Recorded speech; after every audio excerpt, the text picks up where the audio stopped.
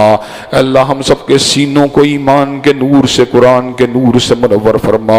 اللہ زندگی کی تلہیوں اور اتار و چڑھاؤ کے دوران ہماری مدد فرما، اللہ ہماری مدد فرما، اللہ ہماری مدد فرما، اللہ ہماری مدد فرما، اللہ ہماری مدد فرما، اللہ ہماری مدد فرما، اللہ نصرت فرما، اللہ غیب سے تائید فرما، اللہ تمام دلی جائز تمناؤں کو قبول و منظور فرما، ربنا آتنا فی الدنیا حسنۃ وفی الآخرۃ حسنۃ وقنا عذاب النار، اللہم صلی علی محمد وعلی آل محمد کما صلیت علی ابراہیم وعلی آل ابراہیم انک حمید مجید، اللہم بارک علی محمد وعلی آل محمد کما بارکت علی ابراہیم وعلی آل ابراہیم انک حمید مجید، سبحان ربک رب العزۃ عما یصفون والسلام علی المرسلین